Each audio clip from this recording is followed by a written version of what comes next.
Hey guys, welcome to my channel. Bigg Boss హౌస్లో day 1 complete అయిపోయింది. ఇంకా late చేయకుండా మన అనాలిసిస్ స్టార్ట్ చేద్దామా? డిస్క్లైమర్ ఏంటంటే ఇది మా టీవీ టెలికాస్ట్ అనాలిసిస్ 24/7 చూసి అనలైజ్ చేయట్లేదు. సో ఫస్ట్ ఏం జరిగిందంటే నాగమణి కంట నిఖిల్కి మధ్యలో ఒక చిన్న డిస్ప్యూట్ అనమాట. చిన్న కాన్వర్జేషన్ జరిగింది. తర్వాత హౌస్ మేట్స్ వచ్చి సెటిల్ చేశారు. And the next day morning ఒక మంచి జోష్ఫుల్ సాంగ్తో అందరూ కూడా డే స్టార్ట్ చేశారు. గార్డెన్ ఏరియాలో పూల్లో ఈచ్ అండ్ ఎవ్రీ కంటెస్టెంట్ వచ్చి చాలా ఎక్సైట్ అవుతూ ఎంజాయ్ చేసి వాళ్ళ డే స్టార్ట్ చేశారు. Because it was a morning mood. తర్వాత నోటిఫికేషన్ బెల్ రింగ్ అయింది. అందరూ కూడా స్టోర్ రూమ్లోకి వెళ్ళారు. చూస్తే అక్కడ గ్లాసరీస్ వచ్చాయి. అందులో ఇచ్చిన ఇన్స్ట్రక్షన్స్ని బట్టి అందరూ ఫాలో అయ్యారు. అందుకని so excited and happy. Nikhil lead తీసుకొని అందరికీ కూడా కొన్ని టాస్క్స్ ఇచ్చారు, కొన్ని వర్క్ అసైన్ చేశారనమాట. ఏంటంటే కొంతమంది టీమ్స్గా ఫామ్ అయ్యి, కొంతమంది కిచెన్లో లీడ్ తీసుకోండి, కొంతమంది క్లెన్లీనెస్ లీడ్ తీసుకోండి, ఇంకా కొంతమంది వేరే వేరే యాక్టివిటీస్ చేయండి అని చెప్పి తను లీడ్ తీసుకొని కొన్ని వర్క్స్ అయితే అసైన్ చేశారు. అందరూ కూడా వాటికి అగ్రి అయ్యి వాళ్ళ టాస్క్ చేసుకుంటూ ఉన్నారు. ఈలోపు ఒక చిన్న ఆర్గ్యుమెంట్ స్టార్ట్ అయింది. అగైన్ లైక్ అ డిస్ప్యూట్ అనమాట. ఎవరు స్టార్ట్ చేశారు అని అంటే సోనియా స్టార్ట్ చేసింది. ఇలాగా ఫుడ్ విషయంలో ఇంకా లేట్ అవుతుంది అనే దగ్గర బేబక్కకి అండ్ సోనియాకి మధ్యలో ఒక చిన్న ఆర్గ్యుమెంట్. అఫ్ కోర్స్ బేబక్క కొంచెం హర్ట్ అయ్యారు. ఎందుకంటే సోనియా ఏమన్నారు అంటే how can she be so irresponsible. So అది బేబక్కకి కొంచెం హర్టింగ్గా అనిపించింది. తర్వాత కుక్కర్ కూడా బాగాలేదు, ఏవో కొన్ని కారణాల వల్ల అలాగా లేట్ అయింది అని చెప్పేసి అక్కడ కొంచెం ఆర్గ్యుమెంట్ అయితే జరిగింది. అండ్ హౌస్లో ఎవరు కూడా ఎక్స్పెక్ట్ చేయలేదు దట్ సోనియా అలాగా టర్న్ అవుతుంది అని చెప్పేసి.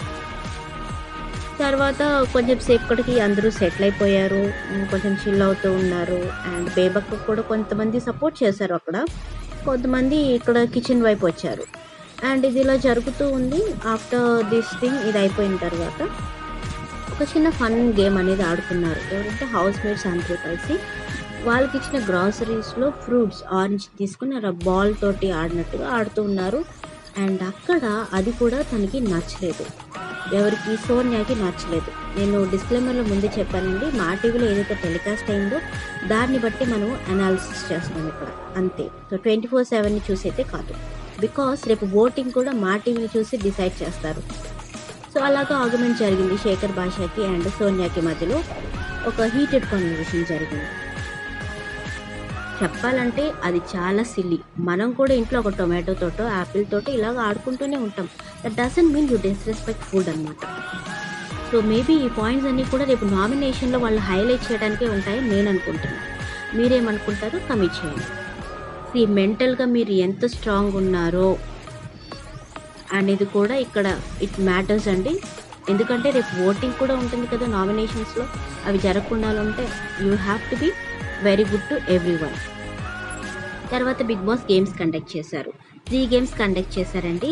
ఎందుకంటే ఈయన విన్ అయిన 6 మెంబర్స్లోంచి 3 మెంబర్స్ని హౌస్ చీఫ్స్గా సెలెక్ట్ చేయడానికి 3 గేమ్స్ కండక్ట్ చేశారు.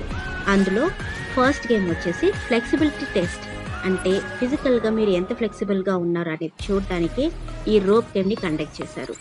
అందులో లాస్ట్ వరకు ఉండి విన్ అయ్యారు నిఖిల్.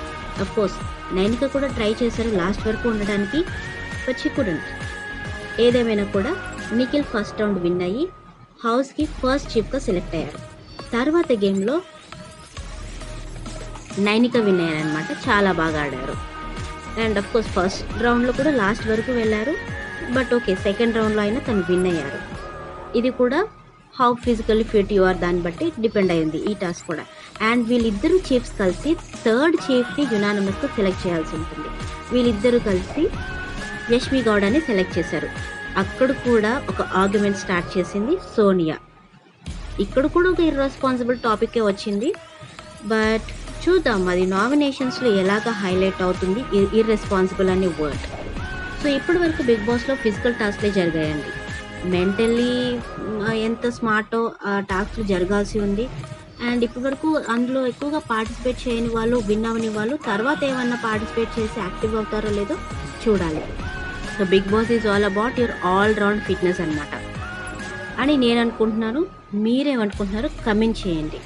సబ్స్క్రైబ్ చేసుకోవచ్చు కదా. టాటా.